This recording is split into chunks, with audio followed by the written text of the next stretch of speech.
రాజకీయం అంటే ప్రజలలో ఉండాలని, సొంత వ్యాపారాలు చూసుకుంటూ డబ్బులు సంపాదించడం, ఎన్నికల ముందు వచ్చి మాయమాటలు చెప్పడం కాదు అని మాజీ ఎమ్మెల్యే పైళ్ల శేఖర్ రెడ్డిపై ఎమ్మెల్యే కుంభం అనిల్ కుమార్ రెడ్డి ఘాటుగా విమర్శించారు. యాదాద్రి భువనగిరి జిల్లా భువనగిరి ఎమ్మెల్యే క్యాంపు కార్యాలయంలో బస్వాపురం ప్రాజెక్టు ముప్పు గ్రామం బిఎన్ తిమ్మాపురం నాయకులు ప్రజలతో కలిసి బుధవారం మీడియాతో మాట్లాడారు. తాను ప్రతిపక్షంలో ఉన్నప్పుడు 10 సంవత్సరాలు ప్రజల మధ్య ఉంటూ నిరంతరం సమస్యలపై పోరాటాలు చేసినట్లు గుర్తు చేశారు. రాష్ట్రంలో జనరంజక పాలన సాగుతుందని, సమాజ స్థాపనే లక్ష్యంగా అన్ని రంగాల వర్గాల వారికి అవకాశాలు కల్పిస్తూ అభివృద్ధి సంక్షేమ పథకాలతో ముందుకు సాగుతున్నట్లు పేర్కొన్నారు. బస్వాపురం ప్రాజెక్టు పూర్తయితే మూసీలో గోదావరి నీళ్లు పారుతాయని, తద్వారా పరిసర గ్రామాలకు, రైతాంగానికి శుద్ధ జలాలతో పాటు 50 లక్షల ఎకరాలకు సాగునీరు అందుతుంది అన్నారు. గత 3 సంవత్సరాలలో 1300 కోట్ల రూపాయల నిధులతో అభివృద్ధి పనులు చేపట్టడం జరిగింది అని, 10 సంవత్సరాలు అధికారంలో ఉండి చేపట్టిన అభివృద్ధి ఏంటని మాజీ ఎమ్మెల్యే పైళ్లను ప్రశ్నించారు. నియోజకవర్గంలో జరుగుతున్న అభివృద్ధి పనులు కండ్లకు కనబడడం లేదా? మీడియా సమక్షంలో డిబేట్ కి సిద్ధమా అంటూ సవాల్ విసిరారు. దుబాయ్ నుంచి దొంగ స్పెషల్ మీడియా నడుపుతూ ప్రజలను తప్పుదోవ పట్టిస్తున్నారని ధ్వజమెత్తారు. తాను బీఆర్ఎస్ నాయకుల పట్ల అడ్డగోలుగా మాట్లాడలేదు అన్నారు. అంతకుముందు ఎమ్మెల్యే గ్రామస్తులు ఘన స్వాగతం పలికారు. కార్యక్రమంలో ఎడ్ల సత్తిరెడ్డి, సతీష్, పవన్ శ్యామ్ గౌడ్, తిమ్మాపురం ప్రజలు పెద్ద సంఖ్యలో పాల్గొన్నారు.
ముఖ్యంగా తిమ్మాపురం గ్రామానికి సంబంధించి వచ్చిన పెద్దలు ఎడ్ల సత్తిరెడ్డి గారు, వెంకరెడ్డి గారు, సర్పంచ్ గారు, మా జంగయ్య గారు మండల్ పార్టీ కానీ, మరి కృష్ణారెడ్డి గారు కానీ, రవికుమార్ కానీ, బాబురావు మార్కెట్ చైర్మన్ కానీ, మరి మా నందు గారి పాత్రికేయ మిత్రులకు, పెద్ద ఎత్తున తరలి వచ్చిన తిమ్మాపురం గ్రామ మహిళ మా అక్క చెల్లెళ్లకు, మా అన్నదమ్ములకు,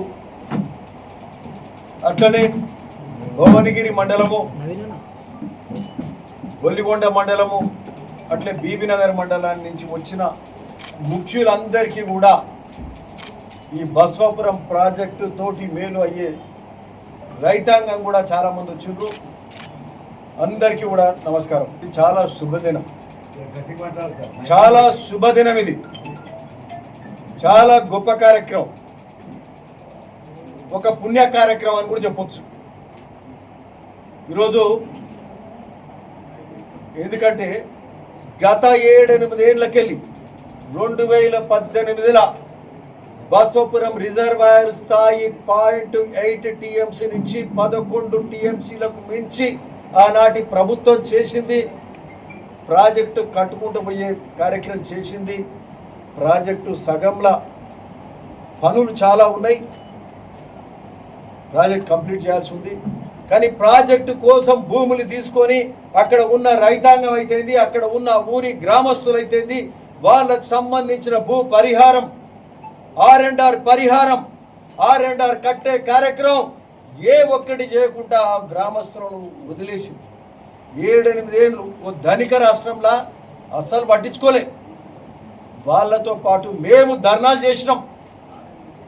తిమ్మాపురం బసవాపురం కట్ట మీద ప్రాజెక్ట్ కట్ట మీద ధర్నాలు చేసాం. పాపం వాళ్ళు ఒక్కొక్కసారి అయితే 2 నెలలు ఏకబీవిన టెంటులు వేసుకొని ధర్నాలు చేసి అలసిపోయినారు. 3 నెలలు చేసినట్టు ఇక్కడ మిత్రుడు జనసేన రెడ్డి చెప్తుండు, రాహుల్ నందు చెప్తుండ్రు. 3 నెలలు వరుస ధర్నాలు చేస్తే అది ఎంత బాధాకరమో.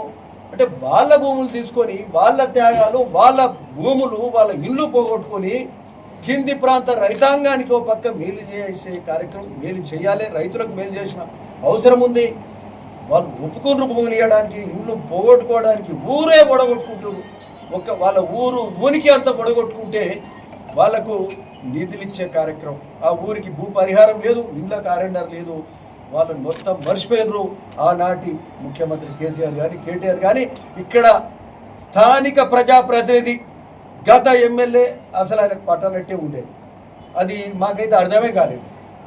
ఆ రోజు 10 ఏళ్ళు ఎమ్మెల్యే పదవి 10 ఏళ్ళు ఎమ్మెల్యేగా ఉండి మరి అట్లాంటి ఆ ప్రాజెక్టు పక్కకు పెట్టి ఆ ప్రాజెక్టు మిగిలిపోతే ఆ ప్రాజెక్టు కార్యక్రమం కూడా పెండింగ్ అట్లనే ఉంది.